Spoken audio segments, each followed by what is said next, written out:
Hello అండి, అందరికీ నమస్తే. ఓడియన్ కిచెన్స్కి స్వాగతం అండి.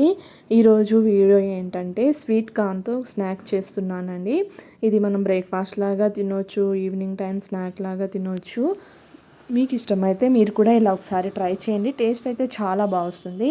ఫస్ట్ అయితే స్వీట్ కార్న్ గింజని తీసుకొని ఇట్లా ఒకసారి కడిగేసేయండి. తర్వాత వాటర్ పోసి కొంచెం ఉప్పు వేసి ఉడకబెట్టండి. ఒక 3 స్పూన్లు అయితే ఉప్పు వేసి ఉడకబెట్టండి. ఒక 20 మినిట్స్ అయితే పడుతుందండి అది మంచిగా ఉడకడానికి. అదే కుక్కర్లో అయితే 3 విజిల్స్ వస్తే సరిపోతుంది. ఇప్పుడు స్టవ్ మీద ఇంకొక కడాయి పెట్టేసుకొని కొంచెం ఆయిల్ పోసుకోండి. ఆయిల్ వేసుకున్న తర్వాత ఆవాలు జీలకర్ర వేస్తే సరిపోతుందండి. ఆ తర్వాత వెల్లుల్లి రెబ్బలు చిన్న చిన్న ముక్కలుగా కట్ చేసుకొని వేసుకోండి.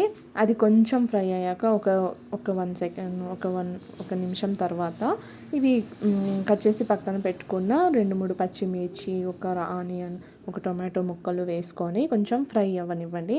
మరీ డీప్ ఫ్రై అవ్వాల్సిన అవసరం లేదండి, లేకపోతే వేయగానే కలపాల్సిన అవసరం లేదు. కొంచెం కచ్చాబచ్చాలాగా మనం తినేటప్పుడు అక్కడక్కడ తగులుతూ ఉండాలండి. అప్పుడే ఆ టేస్ట్ అనేది బాగా వస్తుంది. కొంచెం కలర్ చేంజ్ అయ్యేదాకా ఉంటే సరిపోతుంది. ఇలా ఇవి వేసుకున్న తర్వాత ఒక 5 మినిట్స్ అట్లా సిమ్లో ఉంచి ఫ్రై చేస్తే సరిపోతుంది.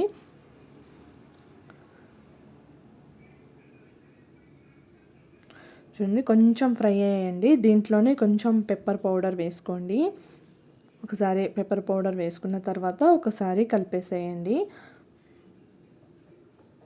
కలర్ కూడా చేంజ్ అవుతుంది చూడండి. ఇక తర్వాత కొంచెం టొమాటో సాస్ వేసుకోండి.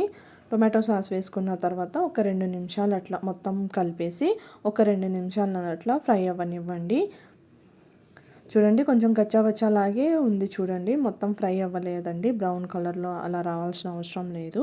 అట్లా కొంచెం టొమాటో సాస్ వేసిన తర్వాత కొంచెం కలర్ చేంజ్ అయిన ఒక 2 నిమిషాల తర్వాత మనం ఉడికించి పక్కన పెట్టుకున్న స్వీట్ కార్న్ గింజల్ని వేసుకోండి. అవి వేసుకొని కలిపేసుకోండి. అంతే అండి. టేస్ట్ అయితే చాలా బాగుంటుందండి. కొంచెం పుల్ల పుల్లగా, కొంచెం కారం కారంగా, ఉప్పు ఉప్పగా. మనం ఆమ్చూర్ పౌడర్ వేసుకొని అదొక వేరే స్టైల్లో చేయొచ్చు.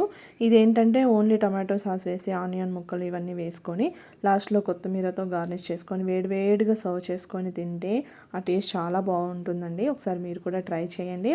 ఎలా ఉందో కామెంట్ చేయండి. ప్లీజ్ నా యూట్యూబ్ ఛానల్ని సబ్స్క్రైబ్ చేయండి, లైక్ చేయండి, షేర్ చేయండి, బెల్ ఐకాన్ని క్లిక్ చేయడం మర్చిపోకండి.